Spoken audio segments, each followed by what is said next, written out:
नमस्कार, मैं हूं इंद्र मोहन। बिहार चुनाव तय समय पर ही होने, लेकिन बिहार के लिए फिलहाल मुश्किल कोरोना के बढ़ते मामले हैं और बाढ़ से मची तबाही।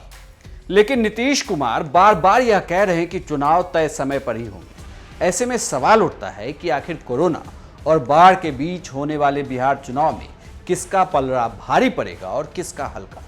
सबसे पहले बात करते हैं एनडीए गठबंधन की।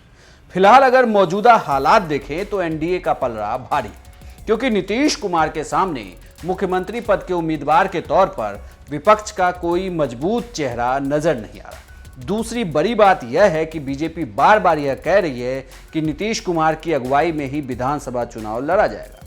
इसका मतलब साफ है कि मोदी और शाह की लोकप्रियता का भी फायदा एनडीए के गठबंधन को होगा।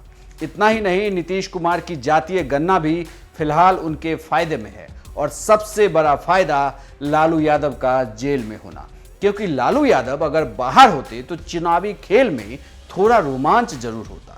लेकिन चारा घोटाले में सजा काट रहे लालू यादव के लिए फिलहाल बाहर आना संभव नहीं दिख रहा। और तो और नीतीश सरकार लगातार योजनाओं का शिलान्यास भी कर रही है, जिससे उसे लगता है कि चुनाव में इसका फायदा मिलेगा।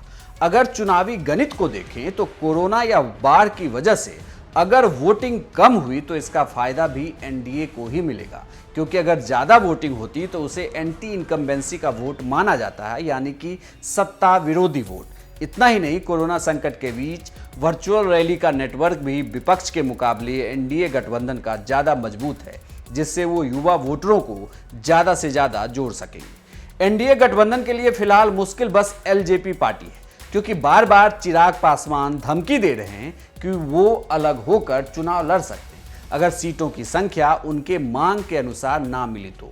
लेकिन अगर आप बिहार के चुनावी इतिहास को देखें तो हर बार एलजेपी चुनाव से पहले काफी मोल भाव करती है और बाद में अमित शाह और नीतीश कुमार के फॉर्मूले पर चुनाव लड़ती है।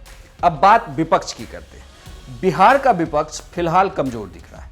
तेजस्वी यादव ने हालांकि बिहार के विपक्ष के नेता के तौर पर कमान तो संभाल रखी है, लेकिन अनुभव की कमी और हर बड़े मौके पर राज्य से बाहर होने की वजह से उनके लिए ये चुनाव आसान नहीं है। तेजस्वी के लिए मुश्किल यह भी है कि कोई और बड़ा नेता नहीं है पार्टी में जो चुनावी रैली करे। ऐसे में चुनावी रैलियों की कमान भी सबसे ज्यादा उन्हें संभालनी होगी, जो बाढ़ और कोरोना की वजह से मुश्किल लग रहा है। इसलिए भी वो बार बार इस चुनाव का विरोध कर रहे हैं। वहीं बिहार में कांग्रेस की बात करें तो कांग्रेस लगातार आरजेडी के पीछे ही चल रही है। ऐसे में जनाधार उनका लगातार कम हो रहा है। इसलिए भी वो जन संवेदना का मुद्दा उठा रहे हैं कि इस वक्त चुनाव कराना बिल्कुल गलत होगा। 3 दल और हैं बिहार में जिनकी चर्चा जरूरी है: आरएलएसपी, हम और वीआईपी पार्टी। उपेंद्र कुशवाहा ने एनडीए छोड़ने के बाद महागठबंधन तो ज्वाइन किया, लेकिन लोकसभा में अपनी सीट भी नहीं बचा पाए। ऐसे में सिर्फ जातिगत वोटों के आधार पर सीटें निकालना उनके लिए मुश्किल है। इतना ही नहीं, जीतन राम मांझी की हम के लिए भी यही बातें लागू होती, लेकिन उनकी महत्वाकांक्षा हर चुनाव में बढ़ जाती। इसलिए वो महागठबंधन के साथ रहेंगे या नहीं, यह भी कहना मुश्किल है। वीआईपी बिहार में नई पार्टी है। मल्लाह वोटों को आधार मानकर चुनाव में उलटफेर करना चाहती है। जनाधार के मामले में मुकेश सहनी काफी पीछे है। इसलिए अगर अभी के हालात में महागठबंधन को देखें तो उनके लिए इस चुनाव में नुकसान ही। और अगर ऐसे कोरोना और बाढ़ के हालात बने रहे तो मुश्किल यह भी होगी कि कांग्रेस की ओर से राहुल गांधी, प्रियंका गांधी, सोनिया गांधी या दूसरे बड़े नेताओं की कोई रैली हो, और ऐसे में मतदाताओं को खींचना बहुत ही मुश्किल होगा। लालू यादव का जेल में होने से भी आरजेडी या महागठबंधन को काफी नुकसान होने वाला है। अगर देखा जाए तो मुश्किल यह भी होगी कि इस चुनाव में डिजिटल रैलियों की व्यवस्था में दर्शकों को वोटरों में कैसे बदला जाए, क्योंकि पिछले लोकसभा चुनाव के परिणाम को अगर देखें तो बिहार में विपक्ष के लिए यह मुश्किल लग रहा है।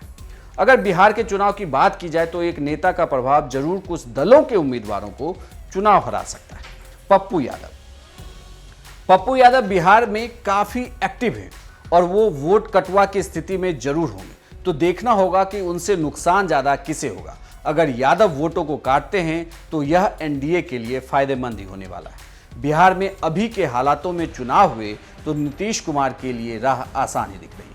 वहीं विपक्ष को अगर इस चुनाव में वापसी करनी है तो महागठबंधन के तमाम नेताओं को एक साथ आकर जमीन पर मेहनत करनी होगी, तभी वो सत्ता परिवर्तन कर सकते हैं।